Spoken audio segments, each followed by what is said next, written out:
कल जो पढ़ा था उससे रिलेटेड कुछ एमसीक्यूज हैं, इनके जवाब दीजिए फिर हम आगे बढ़ेंगे। अगर आपको कुछ पूछना है तो पूछ लो भाई पहले।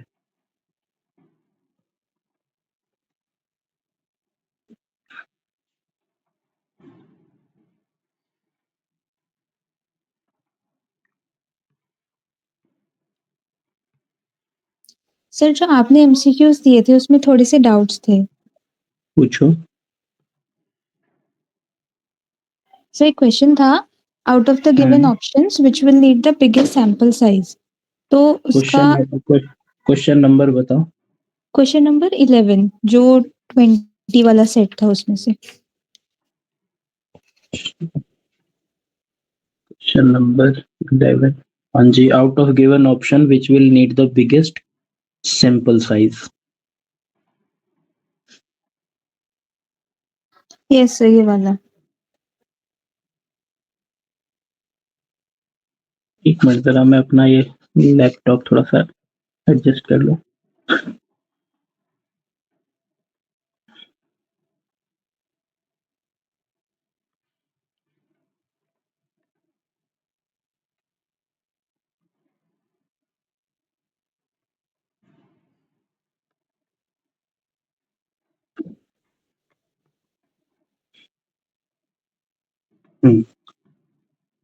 तो सवाल है out of the given option which will need the biggest sample size, मतलब इसमें से कौन सा ऐसा सैंपलिंग मेथड है जिसमें सबसे बड़ा सैंपल साइज चाहिए रहता है। आपको याद है क्लस्टर सैंपलिंग में क्या होता है? क्लस्टर सैंपलिंग में जैसे जो प्री डिफाइंड ग्रुप्स होते हैं, जैसे मैंने एक एग्जांपल दिया था कि भारत के नक्शे का, उस भारत के नक्शे में से मैंने कुछ क्लस्टर्स क्रिएट किए। क्लस्टर्स क्या है? एक वो ग्रुप जो प्री डिफाइंड है, पहले से ही बने हुए हैं, मैन्युअली नहीं बनाए। जैसे उत्तराखंड एक पर्टिकुलर एरिया है ना, ये पहले से ही बना हुआ है, मैंने नहीं बनाया, बस मैंने उस मैप में से इस ग्रुप को सेलेक्ट कर लिया, इस क्लस्टर को मैंने सेलेक्ट कर लिया। फिर मैंने एक यूपी किया, फिर मैंने एक एमपी किया, फिर मैंने एक महाराष्ट्र किया, इसी तरह से मैंने कई सारे क्लस्टर्स सेलेक्ट किए। अब जब मैं अपना फाइनल सैंपल लेता हूं तो फाइनल सैंपल में ये पूरा क्लस्टर ही रैंडमली उठा लेता हूं। जैसे मैंने 8 क्लस्टर सेलेक्ट किए थे, उसमें से रैंडमली मैंने 3 का सैंपल लेना है, तो मैंने एक इसका सैंपल ले लिया, एक इसका सैंपल ले लिया और एक इसका सैंपल ले लिया। क्लस्टर पूरा एरिया जहां पर आप इन्वेस्टिगेट करोगे, मान लो अगर ये यूपी है और ये एमपी है और ये महाराष्ट्र है, तो आपने 3 क्लस्टर को अपने फाइनल सैंपल में इंक्लूड किया है। और इन 3 क्लस्टर्स को, यानी ये 3 प्री डिफाइंड ग्रुप्स को, जो कि एरिया है, एक पर्टिकुलर एरिया है, क्लस्टर सैंपलिंग को एरिया सैंपलिंग भी बोलते हैं, तो आप इसको पूरी तरह से इन्वेस्टिगेट करने वाले हो। यानी कि इस पूरे एरिया में, इस पूरे ग्रुप में, क्लस्टर में जितने भी यूनिट्स हैं, आप सबको इन्वेस्टिगेट करोगे।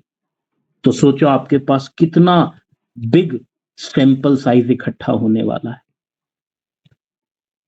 तो जब बहुत बड़ा सैंपल साइज आपको चाहिए रहता है तो आप इसी मेथड का इस्तेमाल करते हैं, क्योंकि इस मेथड में हम सारे यूनिट्स को इन्वेस्टिगेट करते हैं। एक पर्टिकुलर एरिया में जितने भी यूनिट्स हैं हम सब इन्वेस्टिगेट करेंगे। जैसे यूपी में जितने भी मेल हैं, फीमेल हैं, जितने भी एजुकेटेड हैं, अनएजुकेटेड हैं, मैरिड हैं, अनमैरिड हैं, जितने भी पॉसिबल यूनिट्स हैं, we are going to invest all of them. तो if you need the biggest sample size, cluster sampling will be the best choice.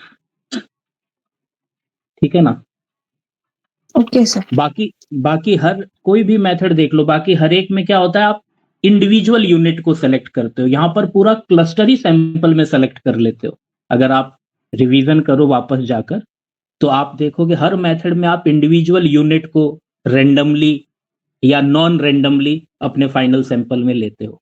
लेकिन क्लस्टर सैंपलिंग में आप पूरा क्लस्टर, पूरा एरिया ही अपने सैंपल में डाल लेते हो और फिर उस क्लस्टर को डीपली इन्वेस्टिगेट करते हैं।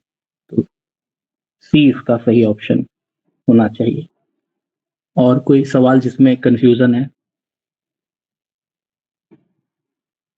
और मैं रिक्वेस्ट करूंगा कि एक बार आप वो सैंपलिंग वाला जो पीडीएफ है उसको फिर रिवाइज करना सब लोग, क्योंकि इम्पोर्टेंट पीडीएफ भी है। कोई और जिसने इन एमसीक्यूज को अटेम्प्ट किया हो और आंसर की देखने के बाद उसको कंफ्यूजन है किसी सवाल में? सर जो दूसरा वाला सेट है उसका क्वेश्चन नंबर जी 5। क्वेश्चन नंबर 5 दूसरा set.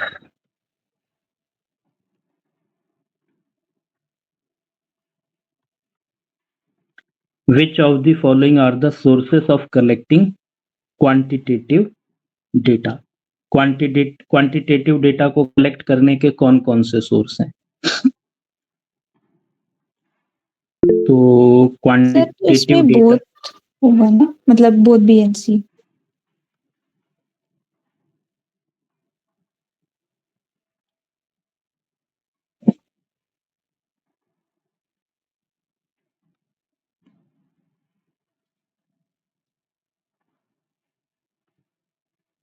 which of the following are the source of collecting quantitative data? तो प्राइमरी और सेकेंडरी ठीक तो है, इसमें क्या दिक्कत है? डी इसका होना चाहिए आंसर। आंसर की में शायद सेकेंडरी था इसलिए कंफ्यूजन हुआ। अच्छा, तो हो सकता है वो गलत टाइप हुआ हो, मगर इसका आंसर तो डी ही होगा, क्योंकि हम जो हाँ भी yes sir. Quantitative data collect करते हैं प्राइमरी सेकेंडरी दोनों सोर्स से करते हैं ना। ये तो स्ट्रेट फॉरवर्ड सवाल था। तो शायद आंसर की वजह से कंफ्यूजन हो रही होगी, तो उसमें करेक्शन कर लेना प्लीज, अगर एक आध जगह कहीं मिस्टेक दिखती है तो। ये भी एक वजह है कि मैं आपसे पूछ रहा हूँ कि अगर कहीं कंफ्यूजन हो तो मुझे बताओ, क्योंकि टाइपिंग एरर भी हो सकता है ना कहीं कहीं पर, तो उसको करेक्ट कर दूंगा मैं। आंसर इसी शीट का 9th वाला। 9th वाला। What kind of data is contained in the census of population and national income estimates for the government? तो इसका आंसर सेकेंडरी होना चाहिए। What kind of data is contained, जो बोल रहा है कि जो गवर्नमेंट के सेंसस में जो डेटा है और नेशनल इनकम एस्टिमेट्स में जो डेटा है, वो कौन सा डेटा है? जो नेशनल इनकम एस्टिमेट्स क्या होते हैं कि भाई जो सरकार ने हमारा जीडीपी निकाला है, एनएनपी निकाला है, आपका क्या बोलते हैं कि अलग अलग उसके एस्टिमेट्स होते हैं ना, gross domestic income factor price पर, ग्रॉस डोमेस्टिक इनकम आपका मार्केट प्राइस पर, इसी तरह से नेशनल प्रोडक्ट, ये सारी चीजें गवर्नमेंट कैलकुलेट करके पब्लिश करती है, ठीक है ना। तो जो भी ये डेटा आपको दिखाई दे रहा है नेशनल इनकम एस्टिमेट्स में या सेंसस में, जो सेंसस में क्या होता है, सर्वे होता है, सर्वे करने के बाद जो सेंसस का डेटा होता है वो गवर्नमेंट पब्लिश करती है। तो वो सारा डेटा अगर आप अपने किसी इन्वेस्टिगेशन के लिए यूज कर रहे हो तो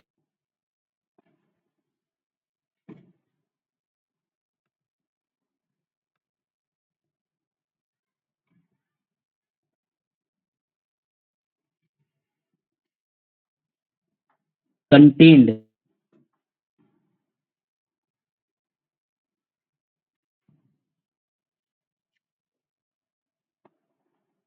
तो इसमें जो डेटा कंटेन किया जाता है वो सारा डेटा सेकेंडरी होगा। और कोई सवाल?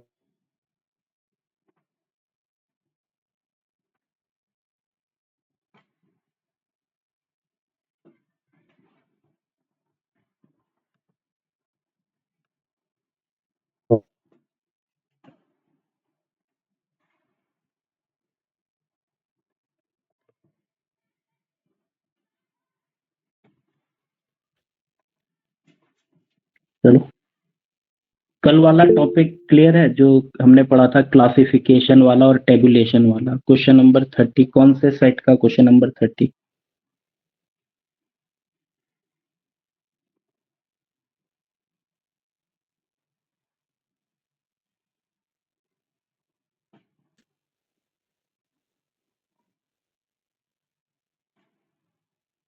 ठीक है, जो भी बताया।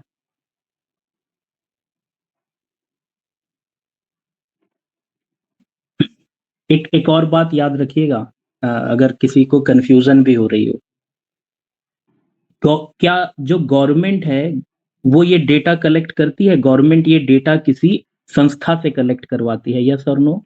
जैसे कि एनएसएसओ से गवर्नमेंट ये डेटा कलेक्ट करवाती है, फिर एनएसएसओ ये डेटा पब्लिश करता है, फिर गवर्नमेंट उसका इस्तेमाल करती है क्या करने के लिए?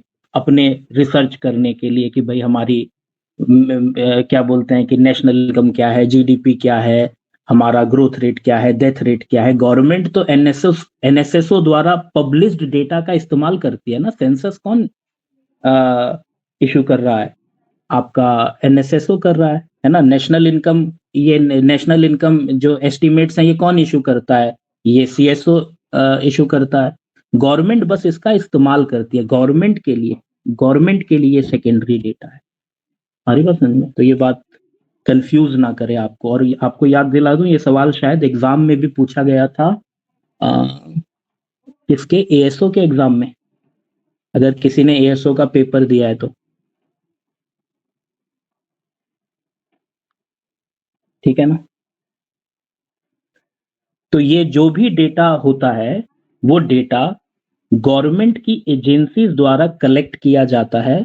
ठीक है ना। और जैसे कि आपका सीएसओ हो गया, है ना, एनएसएसओ हो गया, और गवर्नमेंट जो होती है वो इस डेटा का इस्तेमाल करती है अपने स्पेसिफिक पर्पस के लिए। तो गवर्नमेंट के लिए तो ये सारा डेटा प्री एग्जिस्टिंग डेटा है ना, पहले ही से ही कलेक्ट किया हुआ डेटा है। गवर्नमेंट थोड़ी जाकर कलेक्ट कर रही है। गवर्नमेंट तो बदलती रहती है, जैसे आज बीजेपी गवर्नमेंट है, बीजेपी गवर्नमेंट ने थोड़ी ना ये डेटा कलेक्ट किया। डेटा तो भाई एनएसएसओ ने कलेक्ट किया और पब्लिश किया। फिर वो डेटा आप चाहे कोई भी गवर्नमेंट आए उसका इस्तेमाल कर सकती है, हम भी कर सकते हैं, कोई एजेंसी कोई ऑर्गेनाइजेशन भी कर सकती है। तो इस बात में कंफ्यूज मत होना। आपने पूछा कौन सा, क्वेश्चन नंबर 30 इसी वाले पीडीएफ में। Secondary data is available from external source, choose from the option below.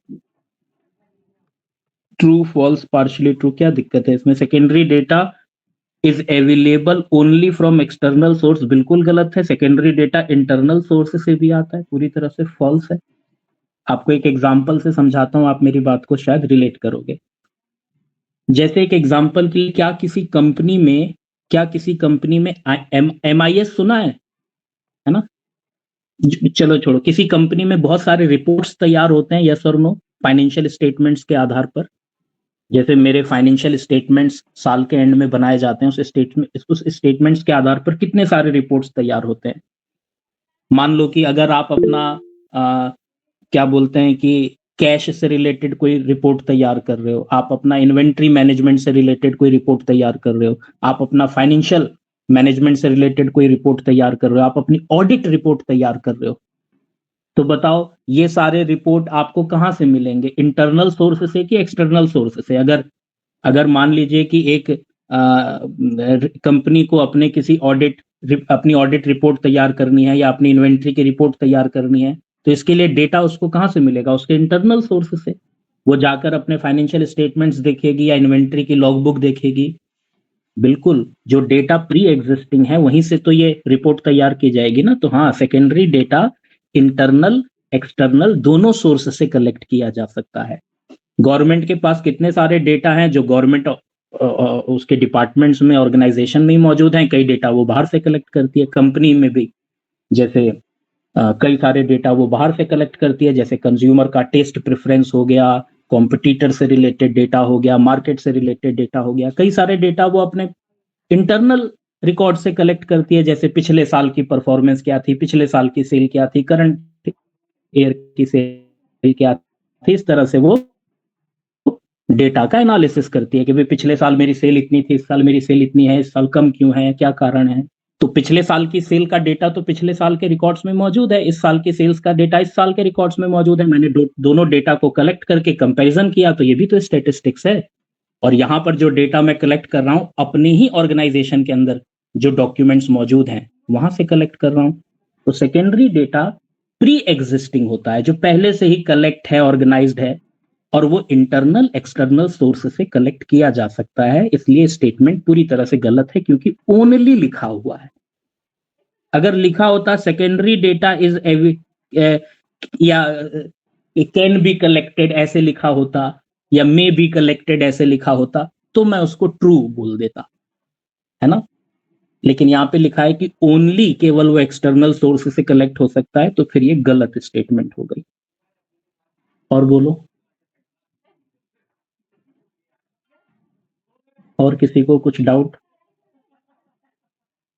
Sir वो लास्ट उसके वाले का एक कंफ्यूजन और था कि इसी जैसे में आपने कहा, और जो सेंसस वाला था 9th, अच्छा अच्छा, जी जी। जैसे आपने कहा कि गवर्नमेंट है तो सेकेंडरी होता, अगर उसकी जगह होता कि कंटेन्ड सेंसस ऑफ एनएसएसओ होता तो फिर वो हाँ प्राइमरी डेटा। हाँ हाँ हाँ, बिल्कुल, जो उसको कलेक्ट कर रहा है उसके लिए तो प्राइमरी हो जाएगा। तो वो बहुत बहुत जरूरी है कि स्टेटमेंट के एंड में क्या लिखा हुआ है, वो डेटा किसको चाहिए, है ना? तो फिर उसके हिसाब से हम जज करते हैं कि ये डेटा भाई गवर्नमेंट को चाहिए, तो गवर्नमेंट ने तो ये डेटा कलेक्ट नहीं किया, कलेक्ट तो करवाया गया है गवर्नमेंट एजेंसीज द्वारा, तो उनके लिए वो प्राइमरी है, गवर्नमेंट के लिए तो सेकेंडरी है, मेरे लिए सेकेंडरी है, किसी और ऑर्गेनाइजेशन के लिए सेकेंडरी है। तो जरूर इस तरह की स्टेटमेंट में हमेशा पढ़ लेना चाहिए ध्यान से कि क्या वो उस इन्वेस्टिगेटर की बात कर रहा है जो वो डेटा कलेक्ट करता है, या किसी और की बात कर रहा है। फिर हम जज करते हैं कि ये प्राइमरी होगा या सेकेंडरी होगा। इस केस में गवर्नमेंट की वो बात कर रहा था, गवर्नमेंट ये डेटा कलेक्ट नहीं करती, एजेंसीज करती। ठीक है। यस। और कोई ऐसे बहुत ट्रिकी सवाल होते हैं, लोग ना कंफ्यूज हो जाते हैं इस तरह के सवालों में ना, क्योंकि उनको मतलब दिमाग ना उतना ज्यादा प्रयास नहीं कर रहा है, दिमाग बस मोटा मोटा सोच रहा है कि हाँ, क्योंकि मोटा मोटा तो हम यही सुनते हैं यार, गवर्नमेंट करवाती है सर्वे, गवर्नमेंट करवाती है सर्वे, किस करवाती हैं ये सर्वे? हम उन एजेंसीज के नाम भी पढ़ेंगे, उनके फंक्शंस भी पढ़ेंगे, हमारे कोर्स में है ये चीजें। ठीक है। स्टैटिस्टिकल ऑर्गेनाइजेशन करके हमारे कोर्स में एक टॉपिक भी है, हम आगे चल के एंड में, सबसे एंड में सिलेबस के वही पढ़ेंगे।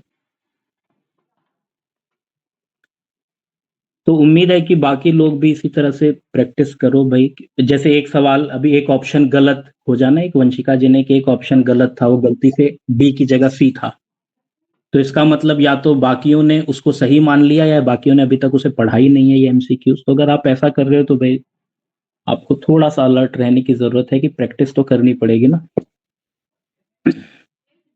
चलो, बाकी जिसको जब प्रॉब्लम होगी पूछ लेगा।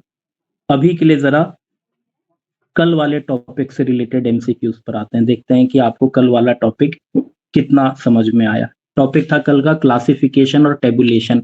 हैंड रेस करो अगर उसमें कोई दिक्कत नहीं है, तो क्लासिफिकेशन और टेबुलेशन।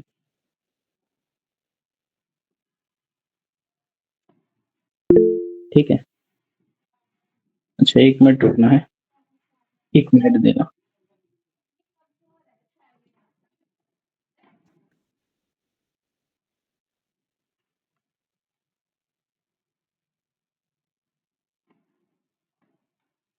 ये जो भी एमसीक्यूज हैं ये भी संभाल के रखना, जो बच्चे हैं वो केवल नोट्स रखते हैं, एमसीक्यूज उनसे खो जाते हैं इधर उधर, फिर बाद में वो इधर उधर से एमसीक्यूज पढ़ने में अपना समय बर्बाद करते हैं। कॉन्सेप्ट क्लियर हो, उनसे रिलेटेड एमसीक्यूज क्लियर हो, तो फिर उसके बाद आपको भाई एग्जाम टाइम में अगर इधर उधर से कोई और एमसीक्यूज मिल रहे हैं पढ़ने के लिए तो वो और अच्छा है, पर जो मटेरियल आपके पास है उसे संभाल के रखो सबसे पहले। 1 मिनट देना प्लीज है।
जैसे ये पहला वाला सवाल है, classification of rubber, classification of rubber as plantation और wild according to its source, ये किस तरह का क्लासिफिकेशन है?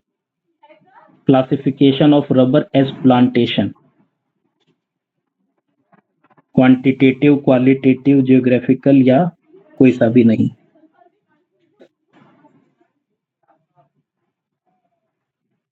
कल वाले टॉपिक से रिलेटेड ये एमसीक्यूज है।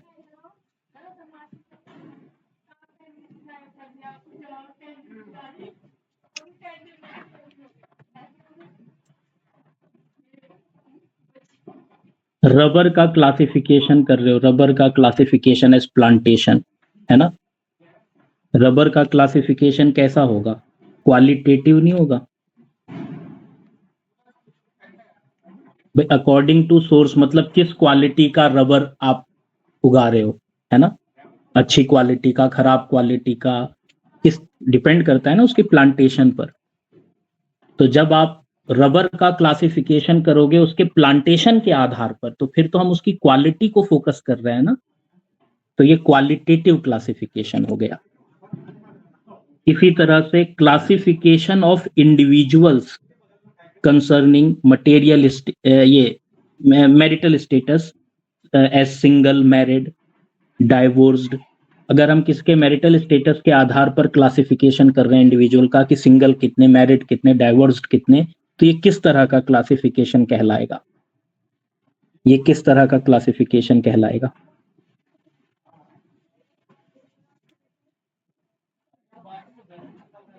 ये भी क्वालिटेटिव है, ठीक है ना? अगर कोई सिंगल है तो ये क्या है? ये क्वालिटेटिव ही तो होगा ना, इसमें क्वांटिटेटिव क्या, इसका मेजरमेंट कैसे होगा? कोई सिंगल है, कोई एजुकेटेड है, कोई अनएजुकेटेड है, ये तो क्वालिटी से रिलेटेड है ना, आप क्लासिफिकेशन कर रहे हो एट्रीब्यूट या क्वालिटी के आधार पर, ठीक है ना? या रिलीजन या आपके जेंडर या ग्रीड या इन सब चीजों के आधार पर, है ना? मोस्ट क्वांटिटेटिव डिस्ट्रीब्यूशन आर, जो ज्यादातर क्वांटिटेटिव डिस्ट्रीब्यूशन किस तरह के होते हैं? तो ज्यादातर क्वांटिटेटिव डिस्ट्रीब्यूशन फ्रीक्वेंसी डिस्ट्रीब्यूशन होते हैं। फ्रीक्वेंसी डिस्ट्रीब्यूशन में अधिकतर क्वांटिटेटिव डिस्ट्रीब्यूशन ही किया जाता है, जिसमें जैसे आपने पढ़ा होगा ना कि वो डिस्क्रीट सीरीज हो गई, कंटिन्यूस सीरीज हो गई, जिसमें किसी भी वेरिएबल की फ्रीक्वेंसी को, रिपीटेशन को दिखाया जाता है। जैसे एक व्यक्ति के 10 नंबर आए, लेकिन 10 नंबर लाने वाले अगर 4 व्यक्ति थे, तो मैंने लिखा कि 10 नंबर लाने वाले 4 व्यक्ति थे। तो ये जो फ्रीक्वेंसी डिस्ट्रीब्यूशन होता है ज्यादातर क्वांटिटेटिव डिस्ट्रीब्यूशन ही कहलाता है। Classification of families according to number of children, अगर आप फैमिलीज को नंबर ऑफ चिल्ड्रन के आधार पर क्लासिफाई करोगे तो ये किस तरह की क्लासिफिकेशन कहलाएगी? जब नंबर ऑफ चिल्ड्रन की बात कर रहा हूं, जब काउंटिंग की बात कर रहा हूं, है ना, तो इसका मतलब ये तो क्वांटिटेटिव ही हो गई, इसमें क्या दिक्कत है? Listing of birth rate of male children in the state of Uttar Pradesh for a number of years, ठीक है ना? बोल रहा है कि भाई एक स्टेट में जो मेल चिल्ड्रन है उनको, उनकी बर्थ रेट को आप लिस्ट कर रहे हो for each of a number of years, तो ये किस तरह का क्लासिफिकेशन हो गया? क्योंकि जब भी कोई भी डेटा समय के आधार पर, जैसे यहाँ पे ईयर के आधार पर आप उसको क्लासिफाई कर रहे हो, लिस्ट कर रहे हो कि हर साल उत्तर प्रदेश में मेल चिल्ड्रन की बर्थ रेट क्या है, तो ये तो फिर एक तरह का क्रोनोलॉजिकल क्लासिफिकेशन हो गया, क्योंकि यहाँ पे समय को महत्व दिया गया है, ठीक है? When population is shown for each state in India, अगर हर स्टेट की पॉपुलेशन को हम दिखा रहे हैं तो ये किस तरह का क्लासिफिकेशन हम कर रहे हैं? हर स्टेट की पॉपुलेशन को हम दिखा रहे हैं, तो यहां पर फोकस किस चीज पर है? स्टेट पर, है ना? जियोग्राफिकल क्लासिफिकेशन हम इसको कहेंगे। कितना हुआ? 6 7। Each statistical table must have, statistical table में क्या क्या बहुत जरूरी है एबीसी में, खुद ही बता दोगे आप अगर आपने कल वाला क्लास पढ़ दिया है तो। ईच स्टैटिस्टिकल टेबल मस्ट है मतलब टेबल में क्या क्या कंटेंट होने चाहिए। टेबल में टाइटल भी होना चाहिए, कैप्शन भी होना चाहिए, स्टब, बॉडी, फुटनोट, सोर्स सब होना चाहिए। ठीक है, बेसिकली हमने कल 7 कंटेंट की बात करी थी, इसमें तो 6 ही लिखे हैं। एक कौन सा नहीं लिखा? कौन सा नहीं लिखा? टेबल नंबर नहीं लिखा, वो भी एक कंटेंट होता है। जितनी भी टेबल बनती है उसकी नंबरिंग होती है। A sample table contains sample table बोल रहा हूं, simple table. A simple table contains, हमने कल टाइप्स ऑफ टेबल पढ़ा था। एक टाइप होता है सिंपल, एक टाइप होता है कॉम्प्लेक्स। सिंपल टेबल में कितने कैरेक्टर दिखाए जाते हैं? सिंपल टेबल में एक कैरेक्टर दिखाया जाता है। अच्छा, बाकी ये जितने भी टेबल के नाम लिए जा रहे हैं ब्रॉडली, ये सब कॉम्प्लेक्स टेबल कहलाते हैं। लेकिन अगर मैं स्पेसिफिकली पूछूं तो वो टेबल जिसमें 2 कैरेक्टर्स हों उसे क्या बोलते हैं? उसे क्या बोलते हैं? 2 वे टेबल। जिसमें 3 कैरेक्टर हों उसे 3 वे टेबल। और जिसमें बहुत सारे कैरेक्टरिस्टिक्स हों, जो टेबल बहुत सारे कैरेक्टरिस्टिक्स के आधार पर बनाया गया हो, उसको मैनीफोल्ड टेबल कहते हैं। ठीक है ना? स्टब्स क्या होता है? स्टब्स क्या है? टेबल का टाइटल है, कॉलम की हेडिंग है, रो की हेडिंग है। क्या है स्टब? रो की हेडिंग है। कैप्शन क्या है? कैप्शन क्या है?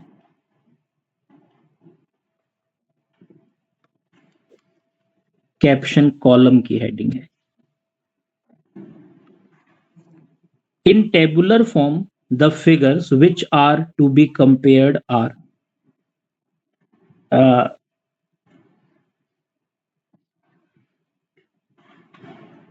जो आपके सब ग्रुप्स होते हैं, जब आप जो टेबल आप बनाते हो, उस टेबल में जब कंपैरिजन करते हो तो कंपैरिजन करने के लिए सब कॉलम्स बनाए जाते हैं।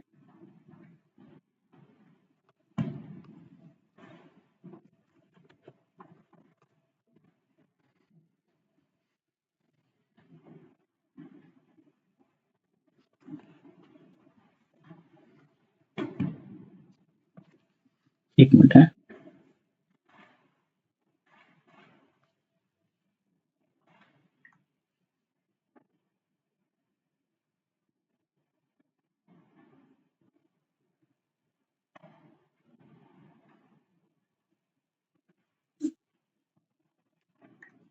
तो जब हम टेबल बनाते हैं तो उस टेबल में कॉलम के सब कॉलम्स होते हैं। कल वाला फॉर्मेट देख लेना यार, उसमें सब कॉलम्स होंगे। जैसे कि मेल का मैंने जो हेडिंग दिया, उसके नीचे मैंने 2 सब कॉलम्स बनाए। ठीक है, उसको हम कहते हैं एडजेसेंट कॉलम्स। तो इसका सही आंसर सी होना चाहिए। रोज में थोड़ी कंपैरिजन होता है, कंपैरिजन करने के लिए तो कॉलम ही तो बनता है ना। जैसे मान लो ये मेल है तो मेल में एजुकेटेड कितने हैं, अनएजुकेटेड कितने हैं, इसको सब हेड बोल लो या एडजेसेंट कॉलम्स बोल लो, आप कुछ भी बोल लो। कंपैरिजन करने के लिए तो कॉलम ही बनाते हैं ना। Columns heading in the table, columns की हेडिंग को क्या कहा जाता है? कैप्शन, कोई दिक्कत ही नहीं है। Classification is the process of arranging data in, classification is the process of, किस चीज का प्रोसेस है classification? Classification is the process of grouping the related fact. ये तो वही डेफिनेशन वाली पॉइंट पूछ लिया जो हम कल पढ़ रहे थे। जैसे हम बोल रहे थे कि भाई जब आप रॉ डेटा को किसी कॉमन कैरेक्टरिस्टिक्स के आधार पर जब आप उसकी ग्रुपिंग करते हो तो हर ग्रुप को क्लास कहा जाता है, और उस ग्रुपिंग करने की प्रक्रिया को, प्रोसेस को क्लासिफिकेशन कहा जाता है। क्योंकि प्रोसेस पूछ रहा था तो ग्रुपिंग करने की प्रक्रिया को क्लासिफिकेशन कहते हैं। तो ये एक आइडिया देने के लिए था कि हाँ, इस तरह के सवाल एग्जाम में पूछे जा सकते हैं, क्लासिफिकेशन एंड टेबुलेशन।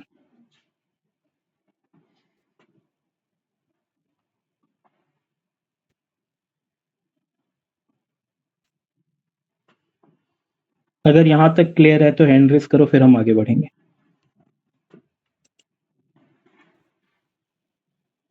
तो जो भी आप पढ़ते जा रहे हो उसके एमसीक्यूज भी क्लियर करते रहो, जो भी मैं आपको भेजता जा रहा हूँ, है ना। ऐसा ना हो कि आपको ऐसा लगे कि टॉपिक तो आ ही गया, आपने एमसीक्यूज थोड़ा लापरवाही में छोड़ दिया।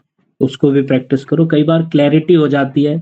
कई बार कोई चीज हम पढ़ रहे हैं तो नहीं समझ में आ रहा है, लेकिन जब सवाल के माध्यम से हमने उसको दोबारा उस पर दिमाग लगाया तो वो कॉन्सेप्ट, वो बात हमको समझ में आ गई। तो कई बार एमसीक्यूज हेल्पफुल भी होते हैं।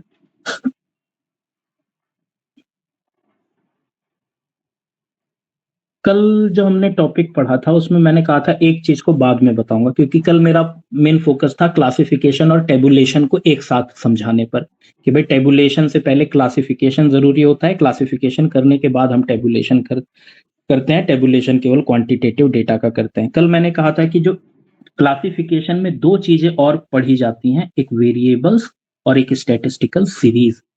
तो इसको हम लोग पढ़ेंगे, क्योंकि बिना स्टैटिस्टिकल सीरीज का ज्ञान लिए आप ग्राफिकल प्रेजेंटेशन नहीं सीख सकते। इसके आगे अगला टॉपिक आता है ग्राफिकल, जो एक तो आता है डायग्राम्स और एक होता है ग्राफ्स, है ना। तो डायग्रामेटिक प्रेजेंटेशन और ग्राफिकल प्रेजेंटेशन। तो जो ग्राफिकल प्रेजेंटेशन है, टू बी पर्टिकुलर, बिना स्टेटिस्टिकल सीरीज की नॉलेज के उस पर आपकी पकड़ कम रहेगी। तो मैं आपको बताने वाला हूं कि वेरिएबल्स क्या होते हैं, स्टेटिस्टिकल सीरीज क्या होती है। तो जितना भी आज कवर कर पाएंगे, क्योंकि काफी सारी चीजें हैं स्टेटिस्टिकल सीरीज में।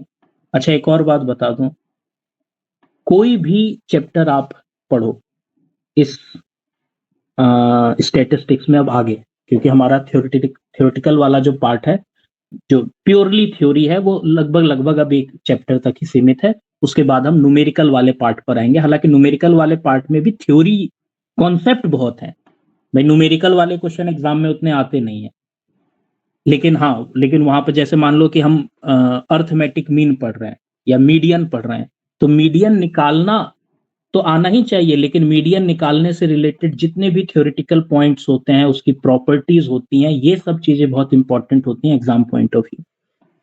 तो कहीं ना कहीं आगे आने वाली जो थ्योरीज होंगी, जो आगे आने वाले चैप्टर्स होंगे, वो न्यूमेरिकल से जुड़े हुए होंगे। लेकिन वहां पर पहुंचने से पहले आपको स्टैटिस्टिकल सीरीज का पूरा ज्ञान होना चाहिए। चाहे आप मेजर ऑफ सेंट्रल टेंडेंसी वाला चैप्टर पढ़ो, डिस्पर्जन पढ़ो, पार्टीशन वैल्यूज पढ़ो, कोरिलेशन पढ़ो, रिग्रेशन पढ़ो, टाइम सीरीज पढ़ो, कुछ भी पढ़ो, आपको वहां पर हर एक सवाल किस तरह से प्रेजेंट किए होंगे, स्टैटिस्टिकल सीरीज के माध्यम से प्रेजेंट किए होंगे।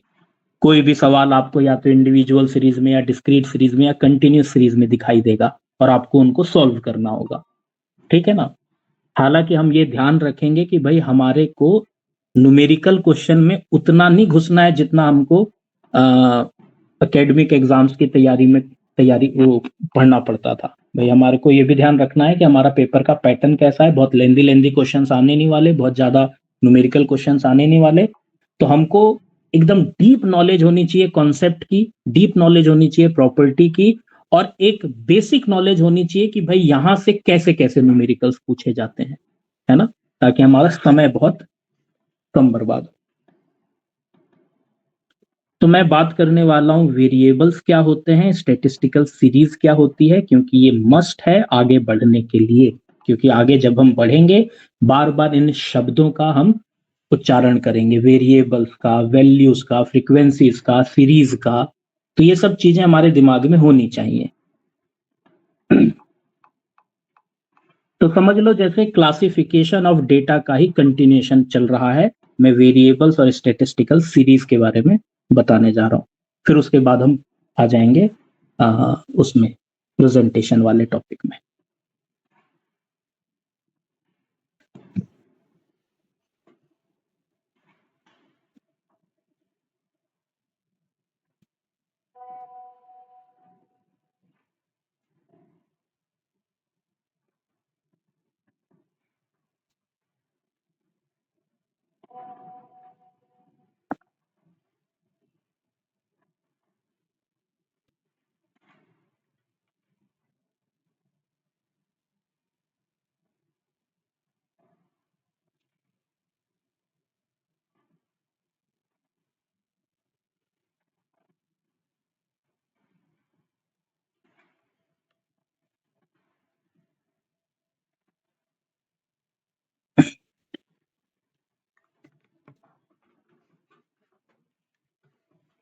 टॉपिक वही है अभी,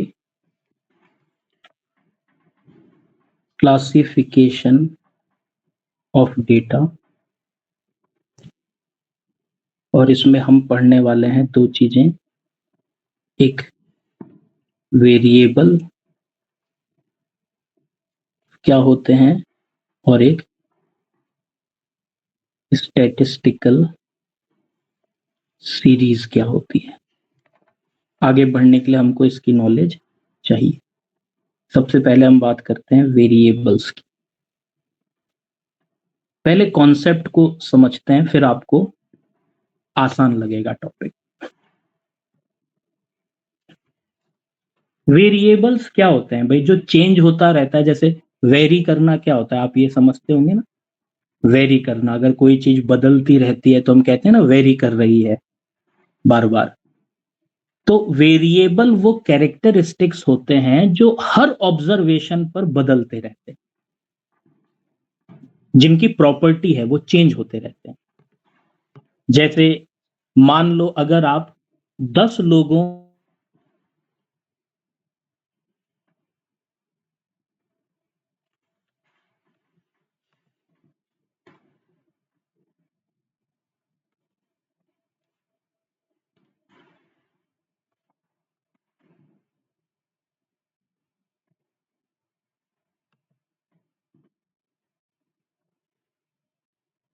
इंफॉर्मेशन आप ऑब्जर्व कर रहे हो एज से रिलेटेड, वो वेरी करता है। अगर आपने 5 लोगों की एज का डेटा कलेक्ट किया तो सबकी एज में भिन्नता होगी। अगर आपने 10 लोगों की वेट का डेटा कलेक्ट किया तो उसमें भी भिन्नता होगी, सबका वेट एक जैसा थोड़ी होगा। अगर आप एक शहर में 100 हाउस होल्ड 100 परिवारों की इनकम का डेटा कलेक्ट करो तो क्या हर परिवार के इनकम का डेटा सेम होगा? किसी की इनकम 10,000 होगी महीने की, तो किसी की 20,000 भी होगी, तो किसी की 25,000 भी होगी, किसी की 1 लाख भी होगी। कोई भी कैरेक्टरिस्टिक, कैरेक्टरिस्टिक क्या होता है भाई? एक एक कोई भी मतलब एक विशेषता जिसके आधार पर आप एक ग्रुप बनाते। जैसे मैंने एज एक कैरेक्टरिस्टिक ले लिया, इनकम एक कैरेक्टरिस्टिक ले लिया, ठीक है ना। या मैंने खर्चा एक कैरेक्टरिस्टिक ले लिया, ठीक है ना। कोई भी एक कैरेक्टरिस्टिक जिससे रिलेटेड डेटा आप कलेक्ट कर रहे हो या ऑब्जर्व कर रहे हो, तो क्या वो ऑब्जर्वेशन सेम रहेगी हर यूनिट की? नहीं, वो वेरी करेगी, क्योंकि वो कैरेक्टरिस्टिक से रिलेटेड जो डेटा आप कलेक्ट कर रहे हो वो वेरी करता है, इसीलिए हम उसको वेरिएबल बोलते हैं। जैसे मैंने एज से रिलेटेड डेटा कलेक्ट किया तो यहां पर एज एक वेरिएबल है। मैंने इनकम से रिलेटेड डेटा कलेक्ट किया तो इनकम एक वेरिएबल है, क्योंकि अगर मैं 50 परिवारों के इनकम का डेटा कलेक्ट करूंगा तो वो इनकम एक समान नहीं आएगी। किसी की 10,000 तो किसी की 15,000, किसी की 25,000, वो वेरी करेगी। तो इनकम एक वेरिएबल है, ठीक है ना। वो हर ऑब्जर्वेशन में आप देखोगे कि वो फिगर चेंज होती हुई आपको दिखेगी। मैं यहीं पर जितने अभी बच्चे हैं, अगर मैं उनके मार्क्स का डेटा कलेक्ट करूं, मार्क्स का, कि जो पिछला एग्जाम आपने दिया था उसमें मार्क्स का डेटा मैं कलेक्ट करूंगा, तो क्या सबके 60-60-60 नंबर होंगे? अगर सबके 60-60 नंबर हैं, प्रॉपर्टी है कि ये तो सेम ही रहता है, किसी से भी पूछ लो सबके 60 ही नंबर होंगे, तो मैं मार्क्स को वेरिएबल नहीं बोल सकता। फिर मैं बोलूंगा ये एक ऐसा कैरेक्टरिस्टिक है जिसकी ऑब्जर्वेशन कांस्टेंट है, वेरी नहीं कर रही है, तो ये वेरिएबल कहां हुआ? मार्क एक ऐसा कैरेक्टरिस्टिक है जिसकी ऑब्जर्वेशन वेरी करेंगी। किसी के 50 नंबर होंगे तो किसी के 55 होंगे, तो किसी के 60 होंगे, किसी के 65 होंगे, किसी के 90 भी होंगे। तो मार्क्स एक वेरिएबल हो गया। क्या आप पहले ये बताओ, आप समझे वेरिएबल क्या होता है, इससे पहले कि मैं कुछ भी अंग्रेजी में लिखूं और आपको एकदम बाउंस करके जाए सर के ऊपर से कि मैंने क्या लिखा। एक सिंपल लेमन लैंग्वेज में समझो कि वेरिएबल क्या होता है। जैसे अगर मैं आपसे बोलूं कि मैं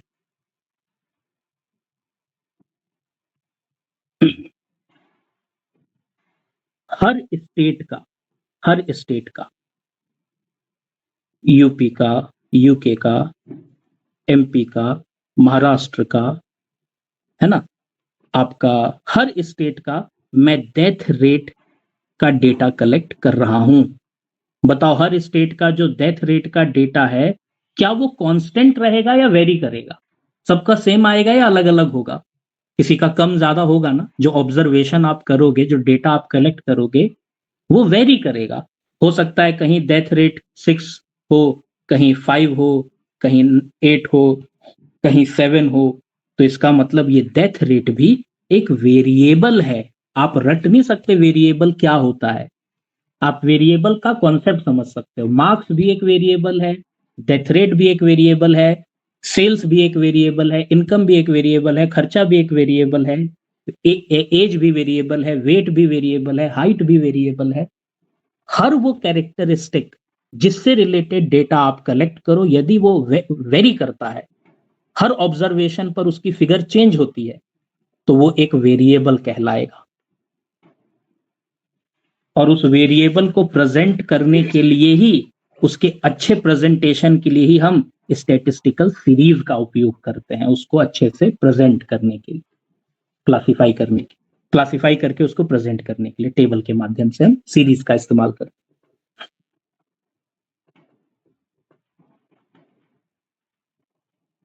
तो पहले तो ये बताओ, क्या वेरिएबल क्या है? ये वाला पार्ट आपको कुछ समझ में आया? वेरिएबल क्या होता है? समझ रहे हो वेरिएबल क्या होता है? ये सब ना बेसिक टर्मिनोलॉजीज आप इसको कह लो ना।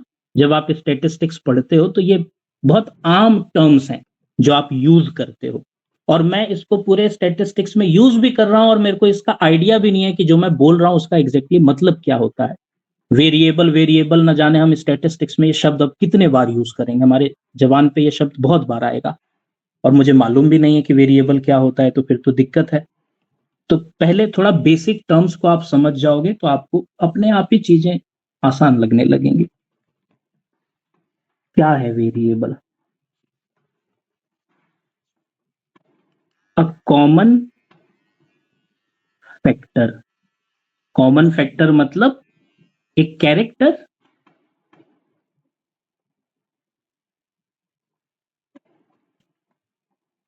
वो कॉमन फैक्टर कुछ भी हो सकता है ना। जैसे कि मैं, आप, जैसे हम सब के एज का डेटा कलेक्ट किया जा रहा है, तो एज एक कॉमन फैक्टर हो गया ना हम में और आप में।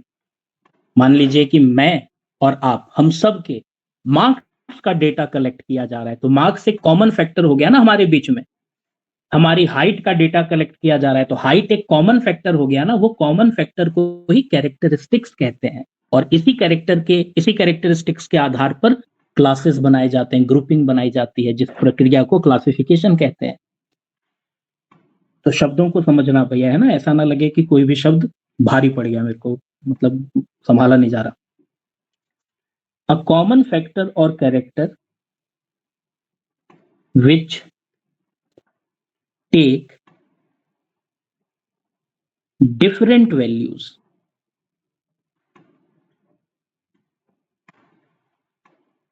है ना, which take different values on each observation. भाई कोई भी ऐसा कॉमन कैरेक्टर जिसकी हर ऑब्जर्वेशन में आपको अलग अलग वैल्यू दिखाई दे, उसे वेरिएबल कहते हैं। वो एज भी हो सकता है, वो हाइट भी हो सकती है, आप कुछ भी देख लो भाई। इन सब, ये ऐसे वेरिएबल्स हैं, ये ऐसे कॉमन फैक्टर्स हैं, कैरेक्टर्स हैं, जिसकी हर ऑब्जर्वेशन में आपको वैल्यू डिफर करती हुई दिखाई देगी। ठीक है ना।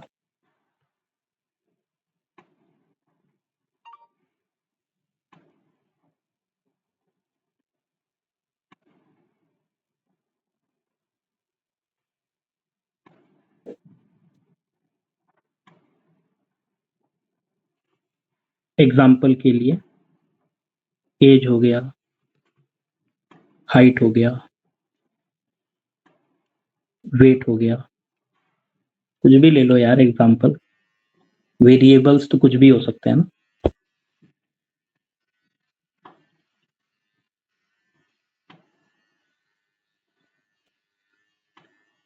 ठीक है। जैसे अगर मैं आपसे बोलूं कि मैं 5 स्टूडेंट्स का डेटा कलेक्ट कर रहा हूं। स्टूडेंट्स का नाम है ए, बी, सी, डी, ई। मैं इनके मार्क्स का डेटा कलेक्ट कर रहा हूँ, मार्क्स का। तो क्या सबके मार्क्स एक जैसे होंगे? भाई किसी के मार्क्स हो सकता है 50 में से 40 आए हों, किसी के 30 आए हों, किसी के 35 आए हों, किसी के 42 आए हों, किसी के 38 आए हों। यानी कि कॉमन कैरेक्टर क्या है, वो कॉमन फैक्टर क्या है जिसके आधार पर आप डेटा कलेक्ट कर रहे हो, वो कैरेक्टरिस्टिक क्या है? वो कैरेक्टरिस्टिक है मार्क्स। और हर ऑब्जर्वेशन पर आप जो डेटा कलेक्ट कर रहे हो, आप देख रहे हो कि उसमें डिफरेंट वैल्यूज आप नोटिस कर रहे हो, एक की 40, एक की 30, एक की 35। तो बिल्कुल आप कह सकते हो कि यहां पर मार्क्स ही वेरिएबल है। और जो आपने इस वेरिएबल की यानी मार्क्स की जो ऑब्जर्वेशन किया है, जो 40, 30, 35, ये क्या है? उस वेरिएबल की डिफरेंट वैल्यूज हैं जो वेरी कर रही हैं। ठीक है, तो मार्क्स वेरिएबल हो गया और वो उसके नीचे जो डेटा आपने कलेक्ट किया वो उस वेरिएबल की डिफरेंट वैल्यूज हो गई। ठीक है ना? इसी तरह से आप एज को भी वेरिएबल बोल सकते हो, हाइट को भी बोल सकते हो, वेट को भी बोल सकते हो, कुछ भी हो सकता है वेरिएबल। तो कॉन्सेप्ट समझना जरूरी है।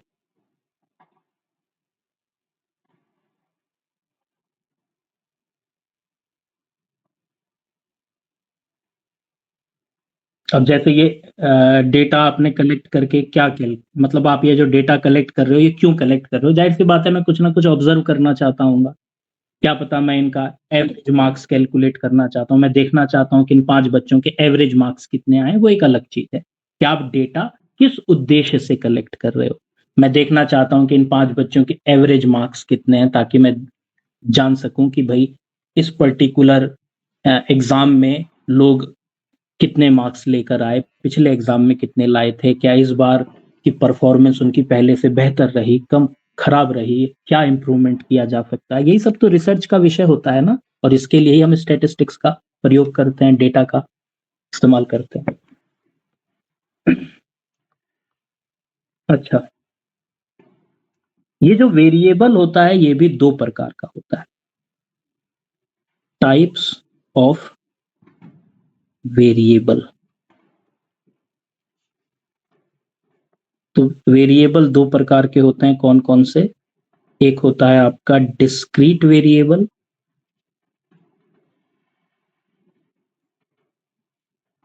और एक होता है आपका कंटीन्यूअस वेरिएबल।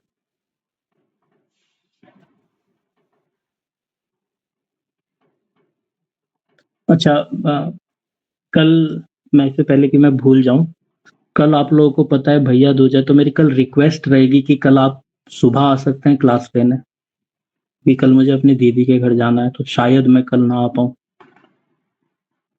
तो ये मेरी रिक्वेस्ट रहेगी कि सुबह मैं क्लास लूंगा, 7 बजे आ जाओ आप।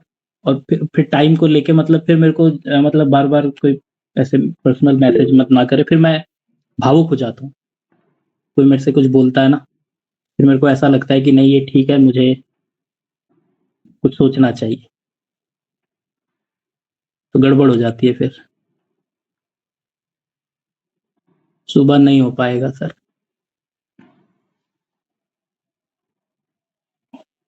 कल के लिए एडजस्ट कर लो यार, कल कल, क्योंकि कल शाम को आ पाना मेरे लिए बहुत मुश्किल है ना, कल भैया दूज मनाने दीदी के यहाँ जाना है।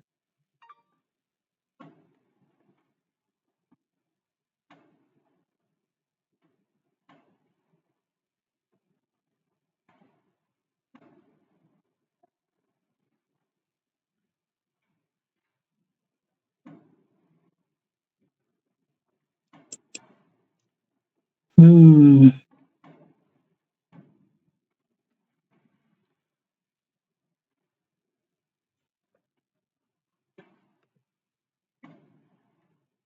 तो कल थोड़ा लेट नाइट आ जाओ।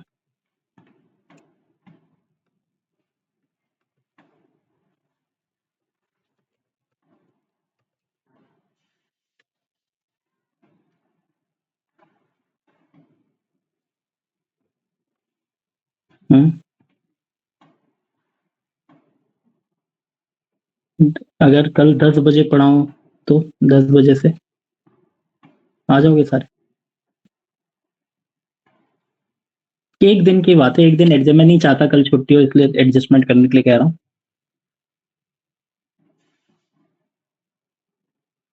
तो कल 10 बजे डन है ना, कल शाम को 10 बजे डन। अगर मैं पहले आ गया बाई चांस, अगर मैं दीदी के यहाँ से पहले फ्री हो गया और मैं शाम तक आ गया, तो मैं खुद ही बता दूंगा कि भाई टाइमिंग 7:30 रहेगी। अगर मैं कोई मैसेज नहीं कर रहा हूँ ग्रुप में या कुछ नहीं बता रहा हूँ किसी को, तो कल 10 बजे क्लास पक्का है, ठीक है।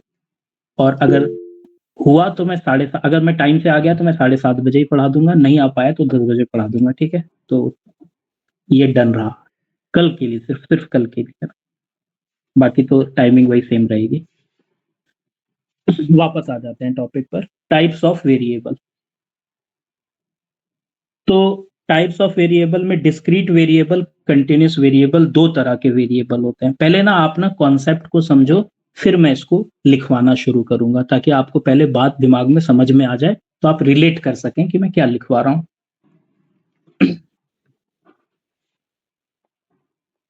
वेरिएबल आप समझ गए क्या है। अब डिस्क्रीट और कंटिन्यूस वेरिएबल क्या होता है, मैं आपको ना एक एग्जांपल से समझाता हूं। पहले तो जो भी वेरिएबल वो उसका क्वांटिटेटिव मेजरमेंट होना बहुत जरूरी है ना। आप उसको या तो काउंट कर सकते हो या मेजर कर सकते हो, मतलब उसको नंबर्स में एक्सप्रेस कर सकते हो, तभी वो वेरिएबल होगा, चाहे डिस्क्रीट हो चाहे वेरिएबल हो। अब मैं कुछ बातें बोलूंगा, आप ध्यान से सुनना और ऑब्जर्व करना, फिर आपको अपने आप ही अंतर समझ में आ जाएगा। अगर मैं किसी फैमिली में नंबर ऑफ मेंबर काउंट करूं, तो मैं कैसे काउंट करूंगा, यानी कि नंबर ऑफ मेंबर्स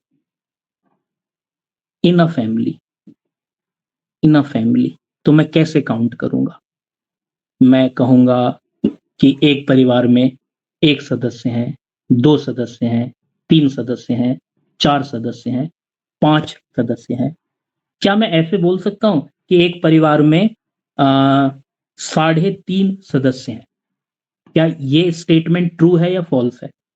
अगर मैं नंबर ऑफ मेंबर्स काउंट कर रहा हूं एक परिवार में, तो वो काउंटिंग होल नंबर में ही तो होगी ना, वो काउंटिंग होल नंबर में ही तो होगी।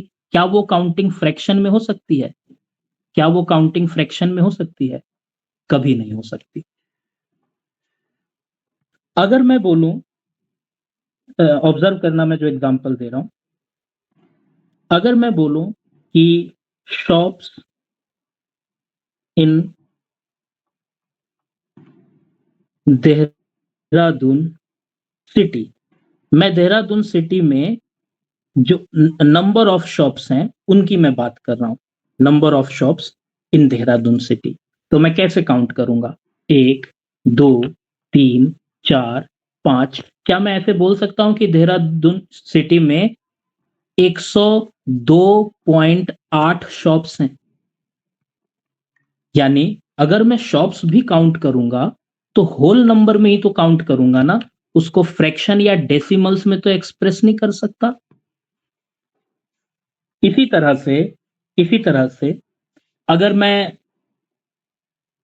क्या बोलते हैं कि एक क्लास में, जैसे मैं बोलता हूं कि number of students in each class, ठीक है ना। हर क्लास में, एक स्कूल के हर क्लास में number of student in each class कितने हैं? तो मैं बोलूंगा यार एक क्लास में 20 बच्चे हैं, तो एक क्लास में 25 बच्चे हैं। एक क्लास ऐसा है जहां पर स्ट्रेंथ ज्यादा है, 45 बच्चे हैं। एक क्लास में तो मैंने देखा 60 बच्चे हैं। क्या आप कभी ऐसा बोल सकते हो कि एक क्लास में 35.5 बच्चे हैं? नहीं। क्या आपने नोटिस किया, क्या आपने नोटिस किया कि कई सारे ऐसे डेटा होते हैं जिनको आप काउंट कर सकते हो होल नंबर में केवल, ठीक है ना। आप उनको फ्रैक्शंस में नहीं काउंट कर सकते, वो डेटा फ्रैक्शन में होते ही नहीं है। वो काउंटेबल होते हैं, वो काउंटेबल होते हैं, लेकिन हर काउंटिंग के बीच में कुछ नहीं होता, वो होल नंबर होते हैं। जैसे एक और दो के बीच में कोई फिगर नहीं है। अगर मैं बोलूंगा कि यार एक परिवार में 5 सदस्य हैं, 1, 2, 3, 4, 5, तो हर फिगर के बीच में कोई नंबर नहीं होगा। मतलब कोई ऐसा बोले कि अच्छा एक परिवार में 5 सदस्य हैं, तो यानी 3.5 भी होगा। बताओ 3.5वां सदस्य कौन-सा है? तो मैं बोलूँगा भाई 3.5 5वां सदस्य कोई भी नहीं है। या तो वहाँ पे तीसरा सदस्य है या चौथा सदस्य है या 5वां सदस्य है। इनके बीच में कोई एग्जिस्ट नहीं करता। 3.5 कोई नहीं है, 4.5 कोई नहीं है, 2.5 कोई नहीं है। तो पता है ये कहलाते हैं डिस्क्रीट वेरिएबल्स। इन्हें हम डिस्क्रीट वेरिएबल्स कहते हैं। डिस्क्रीट वेरिएबल्स वो वेरिएबल्स होते हैं जो काउंटेबल हो, नंबर 1, हाँ काउंटेबल होने चाहिए। दूसरा, हर काउंटिंग के बीच में कोई और नंबर एग्जिस्ट ना करता हो। जैसे आपने काउंटिंग करी 1 2, तो 1 2 के बीच में कुछ एग्जिस्ट नहीं करना चाहिए। या तो वहां पे 1 ही है या 2 ही है, उसके बीच में 1.1 1.2 1.3 ऐसा कोई फिगर वहां पे मौजूद नहीं है, यानी फ्रैक्शन कुछ नहीं है। जो भी आपने काउंटिंग की वो होल नंबर में ही एक्सप्रेस किया जा सकता हो। तो ऐसे वेरिएबल को डिसकंटिन्यूअस वेरिएबल या डिस्क्रीट वेरिएबल कहते हैं। लेकिन अगर मैं हाइट का डेटा कलेक्ट करूं, अगर मैं हाइट का डेटा कलेक्ट करूं, मान लो कि मैं 5 बच्चों की हाइट का डेटा कलेक्ट कर रहा हूं, तो बताओ 5 बच्चों की हाइट कितनी है? एक की मान लो 155.6 है, एक की हाइट 160.5 है, एक की हाइट 158.2 है। भाई ये डेटा तो फ्रैक्शन में भी आ सकता है ना, जरूरी नहीं कि हाइट का डेटा होल नंबर ही हो। हाइट का डेटा तो फ्रैक्शन में भी एक्सप्रेस हो सकता है, वेट का डेटा तो फ्रैक्शन में भी एक्सप्रेस हो सकता है।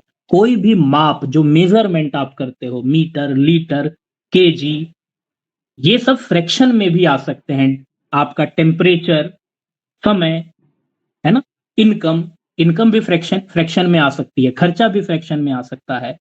तो अगर मैं बोलूं हाइट कैसा वेरिएबल है, तो मैं बोलूंगा ये कंटिन्यूअस वेरिएबल है। कंटिन्यूअस वेरिएबल का मतलब हुआ, मैं आपसे एक चीज पूछता हूं, अगर मैं बोलूं कि एक दो बच्चों की मैंने एज का डेटा लिया, ए और बी,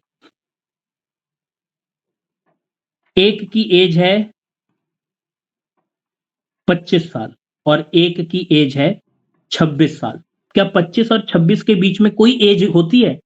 क्या 25 और 26 के बीच में कोई एज होती है? बिल्कुल होती है। 25.1 भी हो सकता है, अरे 25 साल 1 दिन भी हो सकता है, 25 साल 2 दिन भी हो सकता है, 25 साल 3 दिन भी हो सकता है।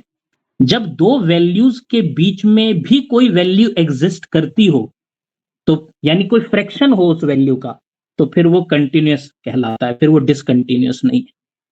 डिसकंटिन्यूअस मतलब फुल नंबर, उसका कोई फ्रैक्शन नहीं हो सकता। ठीक है ना?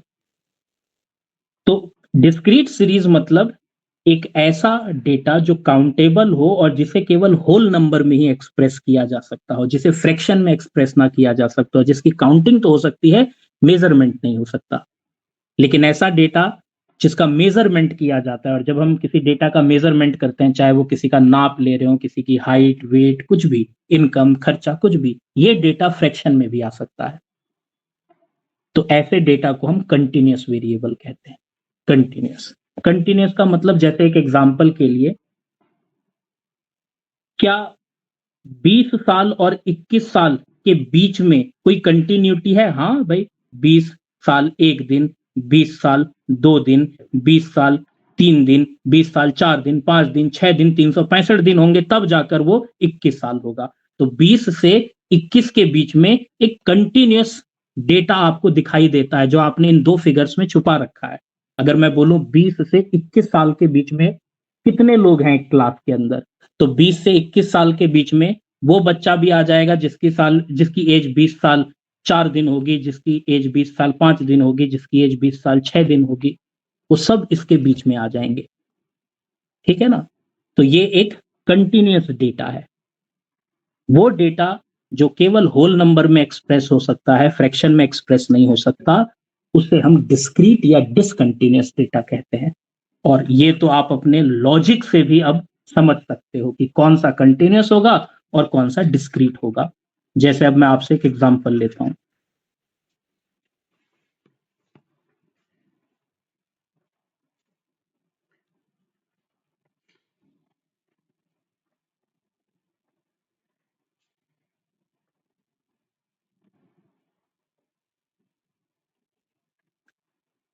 बताइए, जैसे अगर मैं बोलूं कि समय, टाइम, टाइम से रिलेटेड डेटा, मैं बोलूं कि 8 बजे 8 पीएम और 9 पीएम के बीच में, 8 पीएम और 9 पीएम के बीच में कितने फ्रैक्शंस हैं? इनफाइनाइट पॉसिबल वैल्यूज आ सकती हैं 8 पीएम से लेकर 9 पीएम के बीच में। आप माइक्रो सेकेंड्स में भी आप समय को मेजर कर सकते हो। केवल हम तो केवल मिनट और सेकंड की ही सुई देख पाते हैं ना, समय को तो माइक्रो सेकेंड्स में भी मेजर किया जा सकता है। यानी 8 पीएम से लेकर 9 पीएम तक एक कंटिन्यूअस सीरीज ऑफ डेटा चल रहा है। 8 बज के 1 सेकंड हो रहा है, 2 सेकंड हो रहा है, 3 सेकंड हो रहा है, 4 सेकंड हो रहा है, 5 सेकंड हो रहा है, फिर 8 बज के 1 मिनट हो रहा है, फिर 2 मिनट हो रहा है, तब जाकर हम 9 पीएम तक पहुंच रहे हैं। यानी इन दो वैल्यूज के बीच में एक कई सारे जो पॉसिबल वैल्यूज एग्जिस्ट करती हैं। यानी इसके बीच में भी कई सारी पॉसिबल वैल्यूज हैं। अगर कोई पूछे क्या इसके बीच में भी कोई समय होता है, तो मैं बोलूंगा हाँ भाई, 8 बज के 10 मिनट भी होता है, 20 मिनट भी होता है। मैं तो मिनट क्या, सेकंड्स में भी मेजर कर सकता हूँ, माइक्रो सेकंड्स में भी मेजर कर सकता हूँ। तो ये जो समय है, ये कौन सा वेरिएबल है? अगर पूछा जाए कि टाइम किस तरह का वेरिएबल है, तो मैं बोलूंगा टाइम एक कंटिन्यूस वेरिएबल, एक डिस्क्रीट वेरिएबल नहीं है। लेकिन अगर मैं आपसे बोलूं कि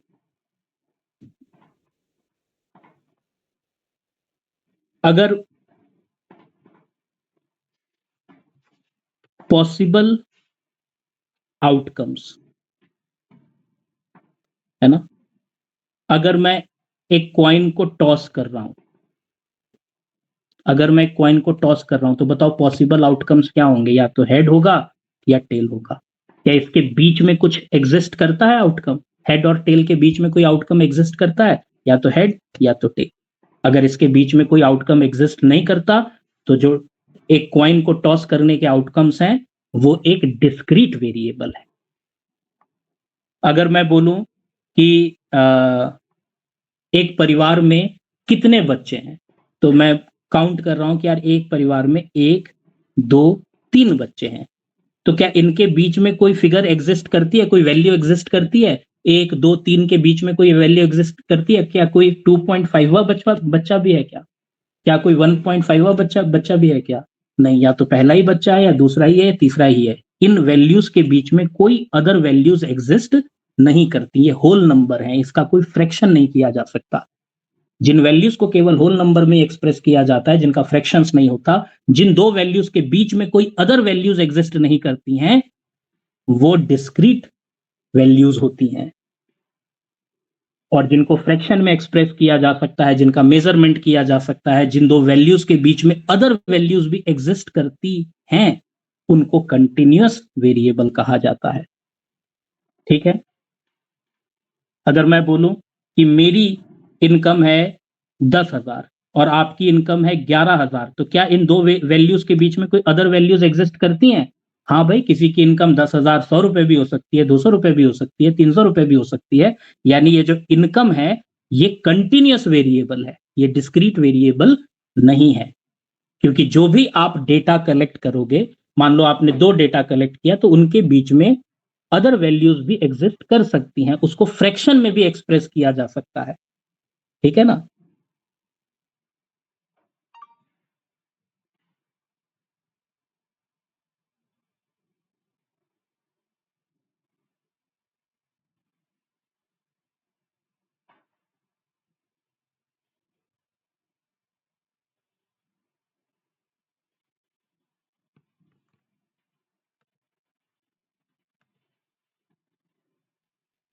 फिर लैपटॉप की स्क्रीन क्यों रुक गई? आवाज आ रही है मेरी?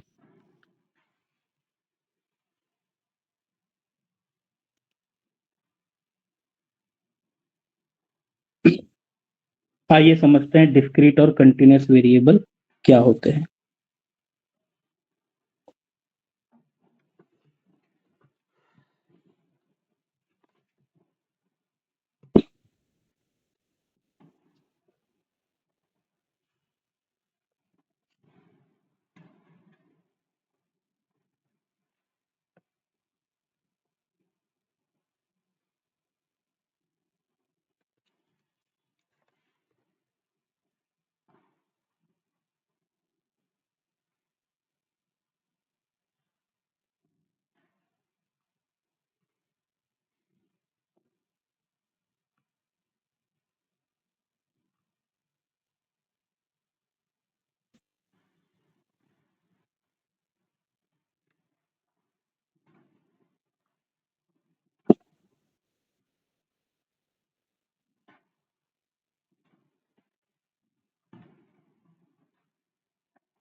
क्या है discrete variable? Discrete variable is one that can take only certain specific values. Simple भाषा में इसको कहा जाए, सिंपल भाषा में इसको अगर मैं एक्सप्रेस करूं तो मैं बोल सकता हूं कि values that are fixed, fixed हो जो वैल्यूज, और ऐसी वैल्यूज जो फिक्स्ड होती हैं वो जनरली किस में एक्सप्रेस की जाती हैं? होल नंबर्स में एक्सप्रेस की जाती हैं। तो जो वैल्यूज फिक्स्ड होती हैं जिसका फ्रैक्शन नहीं हो सकता, ऐसी वैल्यूज को हम डिस्क्रीट वेरिएबल कहते हैं। ठीक है,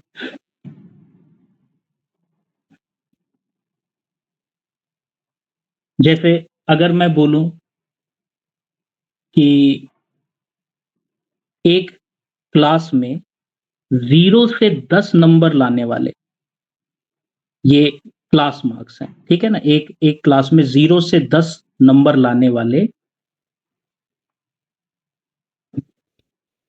8 बच्चे हैं। अब आप मुझे बताओ, मैंने बोला 0 से 10 नंबर लाने वाले 8 बच्चे हैं, आपको एग्जैक्टली पता है कि किस बच्चे के कितने मार्क्स हैं? जैसे इनमें से किसके 1 नंबर हैं, किसके 2 नंबर हैं, किसके 9 नंबर हैं, किसके 0 हैं, मुझे ये नहीं पता। यानी कि पॉसिबिलिटीज है कि इन 2 वेरिएबल्स के बीच में भी कई सारे वेरिएबल्स एग्जिस्ट करते हैं। हमको फिक्स्ड वैल्यूज नहीं पता, हमको नहीं पता कि इन 8 बच्चों के एग्जैक्ट मार्क्स कितने हैं। तो ये वाला जो वेरिएबल है ये कंटिन्यूअस हो गया, जहां पर 2 वेरिएबल्स के बीच में भी अदर वेरिएबल्स एग्जिस्ट करते हैं। लेकिन अगर मैं बोलूं कि एक बच्चा है जिसके मार्क्स हैं, जिसके मार्क्स हैं 7 नंबर, एक बच्चा है जिसके 7 नंबर आ रहे हैं, तो ये तो फिक्स्ड हो गया ना, ये तो एक सर्टेन स्पेसिफिक वैल्यू हो गई, एक फिक्स्ड वैल्यू हो गई कि एक बच्चा है जिसके क्लास में 7 नंबर आ रखे हैं। तो ये फिर क्या हो गया? ये डिस्क्रीट हो गया। मतलब आप इस तरह से भी डिफरेंशिएट कर सकते हो, जब वैल्यूज फिक्स्ड होती हैं तो वो डिस्क्रीट हो गई, और जब वैल्यूज फिक्स्ड नहीं होती हैं तो कंटिन्यूअस हो गई।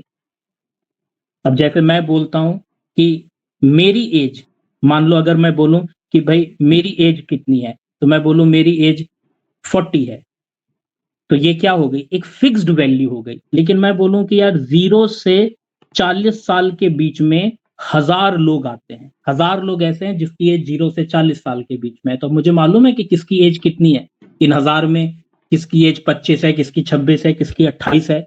यानी जब वैल्यूज फिक्स्ड नहीं होती हैं तो भी हम उसको कंटिन्यूअस वैल्यू कहते हैं, और जब वैल्यूज फिक्स्ड होती हैं तो हम उसको डिस्क्रीट वैल्यूज कहते हैं। ये भी एक क्राइटेरिया है डिफरेंशिएट करने का।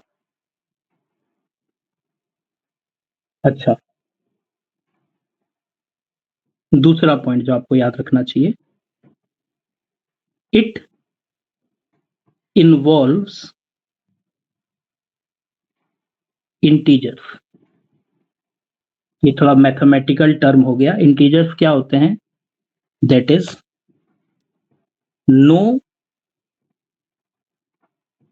इंटरमीडिएट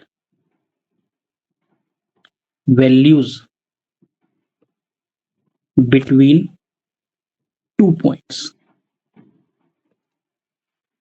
मतलब कोई फ्रैक्शन नहीं हो सकता उसका, 2 पॉइंट्स के बीच में कोई फ्रैक्शनल वैल्यू नहीं होगी, तो उन 2 पॉइंट्स को हम डिस्क्रीट वेरिएबल्स कहेंगे।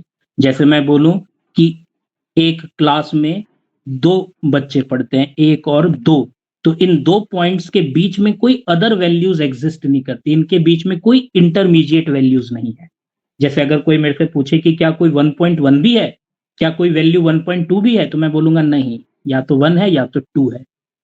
तो जब 2 पॉइंट्स के बीच में कोई इंटरमीडिएट वैल्यूज ना हो, यानी केवल इंटीजर्स हो, होल नंबर्स हो, तो हम उसको डिस्क्रीट वेरिएबल बोलते हैं। लेकिन अगर मैं बोलूं कि एक बच्चे की एज 10 साल है, एक बच्चे की एज 12 साल है, तो क्या इसके बीच में कोई इंटरमीडिएट वैल्यूज हो सकती हैं? बहुत सारी हो सकती हैं, इनफाइनाइट हो सकती हैं। आप तो कितने भी एज एज को तो समय के आधार पर काउंट किया जाता है, आप कितने भी डीप जा सकते हो। भाई मेरी एज 1 साल, 1 दिन, इतने घंटे, इतने मिनट, इतने सेकंड, इतने माइक्रो सेकंड हो रही है। मैं तो कितना भी डीप जा सकता हूँ, ऐसे तो अनगिनत इनफाइनाइट वे में मैं अपनी एज की काउंटिंग कर सकता हूँ। तो फिर वो कंटिन्यूअस में आ जाता है। कंटिन्यूअस में क्या होता है, ऐसे जो डेटा ना जहां पे 2 पॉइंट्स के बीच में असंख्य वैल्यूज होती हैं, फिर ऐसे डेटा को इंडिविजुअली कलेक्ट करना बहुत मुश्किल होता है। अगर मान लो कि आप एक पर्टिकुलर एरिया में 1000 लोगों की वेट का डेटा कैलकुलेट कर रहे हो या एज का डेटा कैलकुलेट कर रहे हो, तो एज का डेटा तो कितना डीप होगा भाई, कितना ज्यादा ये डिटेल में होगा। किसी की एज 25 साल इतने महीने इतने दिन होगी, किसी की एज 26 साल इतने महीने इतने दिन होगी। ऐसे ऐसे डेटा अगर मैं कलेक्ट करने लगा तो कितना समय लगेगा, कितना क्या बोलते हैं कि पैसा खर्च होगा। इसलिए मैं क्या करता हूँ कि यार इतना एफर्ट्स मारने से अच्छा सीधे डेटा को इस तरह से अरेंज करता हूँ कि यार 0 से 10 साल के बीच में कितने लोग आते हैं। अब उसमें कोई 5 साल 5 दिन का भी होगा, 5 साल 10 दिन का भी होगा, तो वो भी उसी वाले क्लास में फॉल करेगा। तो मैंने एक पॉइंट क्या ले लिया, 0, और एक पॉइंट क्या ले लिया, 10। और इन 2 पॉइंट्स के बीच में क्या कोई इंटरमीडिएट वैल्यूज एग्जिस्ट करती हैं? हाँ करती हैं, बहुत सारी वैल्यूज एग्जिस्ट करती हैं। तो फिर ये कंटिन्यूअस वेरिएबल हो गया, फिर ये डिस्क्रीट नहीं कहलाएगा।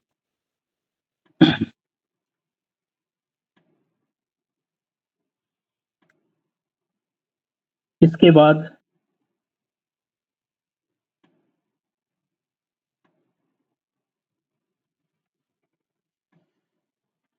जैसे एग्जांपल्स के लिए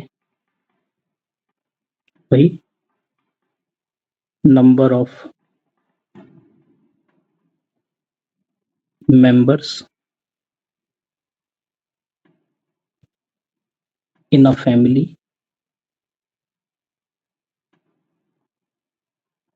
जैसे कि 1 2 3 4 एंड सो ऑन। आप इस ये नंबर्स आप होल नंबर, इसको आप होल नंबर में ही एक्सप्रेस कर सकते हैं। एक सर्टेन स्पेसिफिक वैल्यू ही तो होगी, 2 होंगे, 3 होंगे, 4 होंगे। 2 और 3 के बीच में कोई इंटरमीडिएट वैल्यूज भी होगी? बिल्कुल नहीं होगी। तो ये सब क्या है, डिस्क्रीट वेरिएबल्स हैं। ठीक है ना। जैसे कि number of students in a class, जैसे कि नंबर ऑफ हाउस होल्ड्स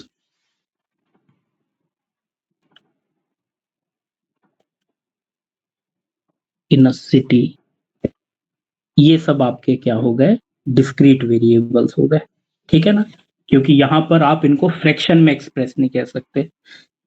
आप ये नहीं कह सकते कि किसी घर में 2.5 चिल्ड्रन है। आप ये नहीं कह सकते कि किसी क्लास में 3.8 स्टूडेंट्स हैं। इसलिए हम कहते हैं कि ये डिस्क्रीट है, ये डिसकंटिन्यूअस है। डिसकंटिन्यूअस का मतलब क्या होता है कि जब मैं एक काउंट कर रहा हूं तो ये काउंटिंग यहीं खत्म हो जाती है, इसके आगे कुछ नहीं है। फिर इसके बाद दूसरा शुरू होता है, 2 और 1 के बीच में कोई अदर काउंटिंग नहीं है, ये डिसकंटिन्यू हो जाता है। 1 के बाद खत्म, उसके बाद कोई फ्रैक्शन नहीं है, 1.1 1.2 1.3 कुछ नहीं है, यहीं पे डिसकंटिन्यू हो गया है ये। और उसके बाद सीधे दूसरी फिक्स्ड वैल्यू आ गई 2, उसके बाद तीसरी आ गई 3। There is no intermediate values between 2 points,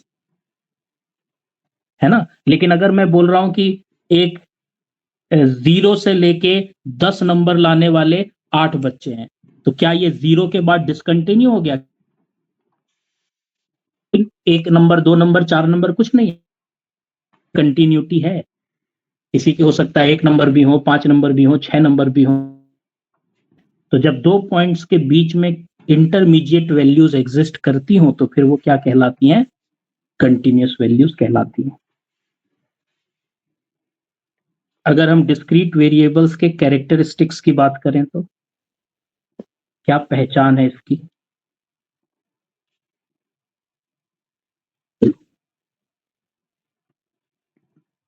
पहला, ये काउंटेबल होते हैं।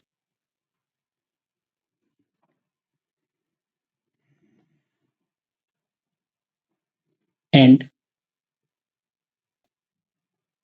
Can be listed one by one, एक के बाद दूसरा, दूसरे के बाद तीसरा, तीसरे के बाद चौथा, इस तरह से इनको लिस्ट किया जाता है।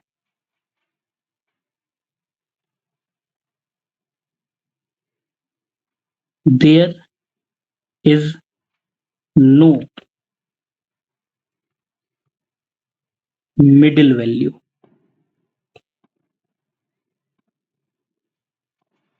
मतलब अगर कोई दो वैल्यूज हैं तो उनके बीच में कोई मिडिल वैल्यू नहीं होगी। अगर मैं दो काउंटिंग करूंगा, एक और दो, तो एक और दो के बीच में कोई 1.5 या 1.6 ऐसा कुछ नहीं होगा। मतलब no intermediate values, no middle values या intermediate values.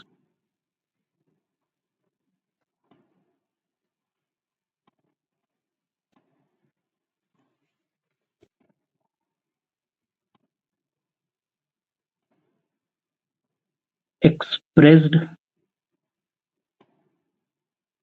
in whole numbers,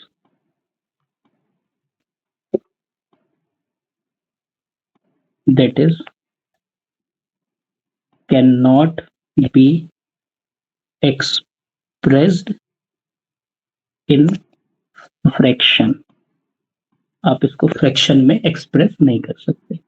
तो ये एक पहचान होती है भाई डिस्क्रीट वेरिएबल्स की। इसको ये काउंटेबल होते हैं, वन बाय वन काउंट किए जाते हैं, जैसे 1 2 3 इस तरह से। जनरली ये होल नंबर्स में दिखाए जाते हैं, इनके बीच में कोई इंटरमीडिएट वैल्यूज नहीं होती हैं, ठीक है। और ये फ्रैक्शन में एक्सप्रेस नहीं किए जा सकते, ठीक है ना।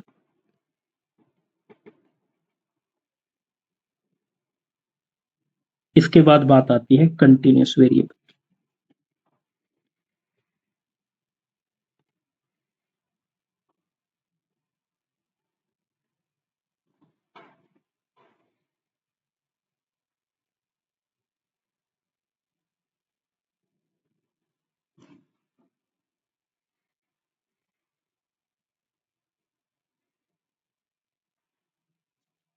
A continuous variable is one that can take any value within a given range।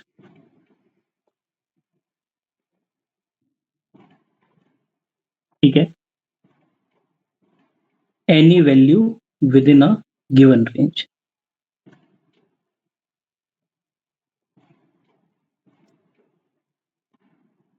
It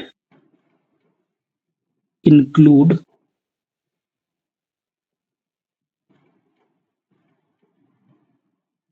decimals and fractions।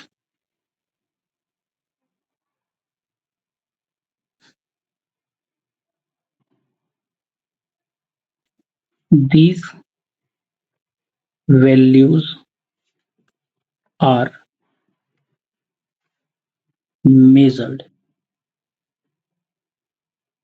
या measurable, not countable। ये वो वैल्यूज होती हैं जिसको आप मेजर करते हो, काउंट नहीं करते। जो वैल्यूज काउंटेबल होती हैं वो डिस्क्रीट हो गई, जो मेजरेबल होती हैं वो कंटिन्यूस हो गई। क्योंकि जब आप मेजर करोगे तो फ्रैक्शन में भी मेजर की जा सकती हैं। जैसे कि एग्जांपल के लिए आप हाइट को मेजर करो, आप वेट को मेजर करो, आप इनकम को मेजर करो, आप एक्सपेंडिचर को मेजर करो, आप टाइम को मेजर करो, आप टेम्परेचर को मेजर करो, एटसेट्रा। ये सब क्या है? ये सब मेजरेबल वेरिएबल्स हैं। और जब आप इनकी मेजरमेंट करते हो तो इनकी मेजरमेंट जो होती है वो एक गिवन रेंज के अंदर, मतलब उसमें कई सारी वैल्यूज काउंट की जा सकती हैं। मतलब ये इनकी जो मेजरमेंट है वो फ्रैक्शंस में भी की जा सकती है। जैसे एक एग्जांपल के लिए क्या बोलते हैं कि हाइट का जब आप मेजरमेंट करोगे तो हाइट का मेजरमेंट तो कितने भी फ्रैक्शन में मेजर किया जा सकता है, ठीक है ना? जैसे कि मीटर में, सेंटीमीटर में, या उससे भी कोई छोटा स्टैंडर्ड हो उसमें। अगर आप कंटिन्यूअस वेरिएबल्स का डेटा कलेक्ट करते हो तो इंडिविजुअली ये डेटा कलेक्ट करना बहुत मुश्किल होता है। अगर आप इस डेटा को कलेक्ट भी करोगे तो ये डेटा बहुत लार्ज होगा, बहुत ज्यादा संख्या में होगा, इसको अरेंज करने में बड़ी दिक्कत होगी। इसीलिए हम कहते हैं कि भाई मान लो अगर मुझे 100 बच्चों के हाइट का डेटा कलेक्ट करना है तो मैं क्या करता हूँ, एक रेंज ले लेता हूँ कि यार जैसे कि एक रेंज ले लिया मैंने कि भाई 140 सेंटीमीटर से 145 सेंटीमीटर तक के बच्चे कितने हैं। अब इसमें क्या होगा कि मुझे बहुत डिटेल में डेटा नहीं कलेक्ट करना होगा, क्योंकि मैं बहुत डिटेल में जाऊंगा तो किसी की 140.01 भी होगी, तो किसी की 140.105 भी होगी, तो किसी की 140.1 भी होगा, किसी का 140.12 भी होगा। कितना ही डेटा आ जाएगा फिर तो मेरे पास, फिर तो मैं डेटा ही कलेक्ट करता रह जाऊंगा। क्योंकि ये डेटा कंटिन्यूअस वेरिएबल है, ये फ्रैक्शन में भी मेजर किया जा सकता है, तो जनरली हम ऐसे डेटा को कंडेंस करने के लिए उसका क्लासिफिकेशन इस तरह से करते हैं कि वो डेटा थोड़ा कंप्रेस हो जाए, श्रिंक हो जाए। तो जैसे हम लिख देते हैं कि 140 से 145 के बीच में 5 बच्चों की हाइट है, 145 से 150 के बीच में 8 बच्चों की हाइट है। यानी यहाँ पर जो हम 2 पॉइंट्स ले रहे हैं ये फिक्स्ड नहीं है, इसके बीच में भी कई इंटरमीडिएट वैल्यूज हैं, इनके बीच में भी कई वैल्यूज एग्जिस्ट करती हैं। भाई किसी की हाइट 146 सेंटीमीटर भी होगी तो 146.5 भी होगी, तो 147 भी होगी, तो 145 से 150 के बीच में कई सारी इंटरमीडिएट वैल्यूज एग्जिस्ट करती हैं। तो कंटिन्यूअस वेरिएबल वो है that can take any value within a given range, एक गिवन रेंज के अंदर कोई भी वैल्यू उसमें कंसीडर की जा सकती है। इस तरह की जो वेरिएबल्स हैं जनरली डेसिमल्स या फ्रैक्शंस में दिखाए जाते हैं, और इनका जो मेजरमेंट होता है ये काउंटेबल नहीं होता, आप इनको काउंट नहीं कर सकते। जैसे मेरी हाइट आप काउंट नहीं कर सकते, मेजर कर सकते हो, मेरा आप इनकम मेजर कर सकते हो, वेट मेजर कर सकते हो, टाइम मेजर कर सकते हो, काउंट नहीं कर सकते, ठीक है ना?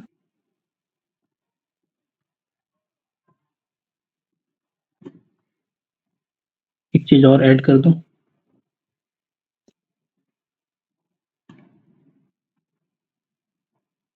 There can be infinite possible values between 2 points, 2 points के बीच में इनफाइनाइट पॉसिबल वैल्यूज हो सकती हैं, ठीक है ना?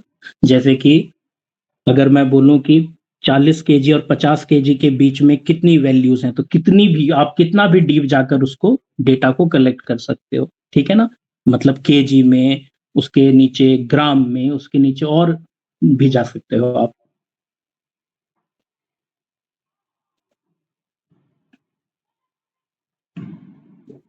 लिख देते हैं ना।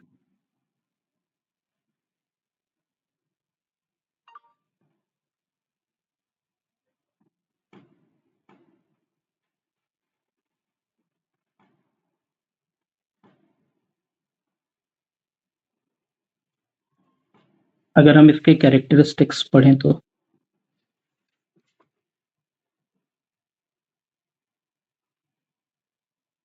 पहला तो ये मेजरेबल होते हैं, काउंटेबल नहीं होते।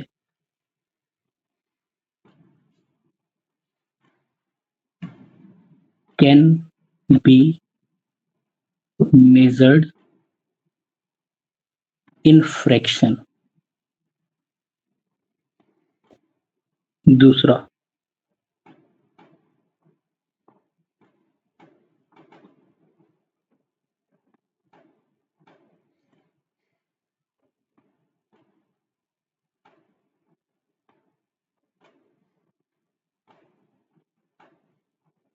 there are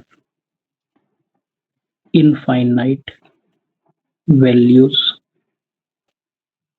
within any range।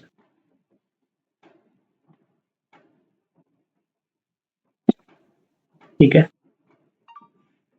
तो ये बेसिक सा डिफरेंस है। अब मैं आपसे कुछ सवाल पूछता हूँ, यस और नो में जवाब देना।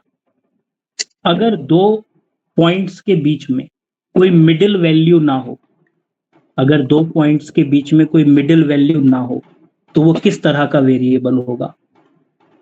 अगर 2 पॉइंट्स के बीच में कोई मिडल वैल्यू ना हो, तो वो किस तरह का वेरिएबल होगा? वो डिस्क्रीट वेरिएबल होगा। अब मैं जो पूछूंगा उसका जवाब देना। क्या 2 इनकम्स, अगर मैं 2 लोगों की इनकम का डेटा ले रहा हूं, तो क्या उस 2 इनकम के बीच में कोई और वैल्यू हो सकती है? जैसे अगर मैं बोलूं कि एक की इनकम 10,000 है, एक की इनकम 11,000 है, तो क्या इसके बीच में कोई और इनकम हो सकती है? हो सकती है। क्या 2 एज के बीच में कोई और काउंटिंग हो सकती है? 10 साल और 11 साल के बीच में कोई इंटरमीडिएट वैल्यू आ सकती है? 10 साल 11 साल के बीच में कोई इंटरमीडिएट वैल्यू आ सकती है? क्यों? 10 साल 1 महीना, 10 साल 2 महीना नहीं आ सकती? दिनों में भी गिन सकते हो, मिनट में भी गिन सकते हो, आ सकती है ना? एज क्या हुआ? इस हिसाब से एज क्या हुआ? एज क्या हुआ? एक तरह से डिस्क्रीट, वो कंटिन्यूअस वेरिएबल हुआ। ठीक है ना? अच्छा, अगर मैं आपसे पूछूं कि क्या मेरी हाइट को आप काउंट कर सकते हो? क्या मेरी हाइट को आप काउंट कर सकते हो? मेरी हाइट को काउंट कर सकते हो? क्या मेरी हाइट काउंटेबल है? काउंट करना, 1 2 3 4 क्या है मेरी हाइट? मेरी हाइट को मेजर कर सकते हो, याद रखना। प्लीज ध्यान से, ये लिख दूं क्या? अगर कोई चीज काउंटेबल है तो वो डिस्क्रीट होगी, और अगर कोई चीज मेजरेबल है तो वो कंटिन्यूअस होगी।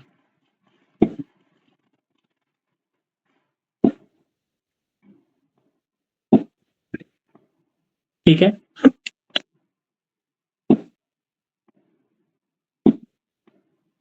अगर मैं आपसे पूछूं कि एक कार में कितने बच्चे बैठे हैं, या एक कार में कितने लोग बैठे हैं, तो बताओ ये किसका एग्जाम्पल होगा? डिस्क्रीट वेरिएबल्स का या कंटिन्यूअस वेरिएबल्स का? या एक बस में एक स्कूल बस में कितने बच्चे बैठे हैं, तो एक स्कूल बस में कितने बच्चे बैठे हैं आप काउंट कर सकते हो ना? एक स्कूल बस में बैठे हुए बच्चों की हाइट कितनी है, उसका डेटा अगर आप कलेक्ट कर रहे हो, तो ये कौन सा डेटा होगा? ये कंटिन्यूअस होगा। ये कंटिन्यूअस होगा।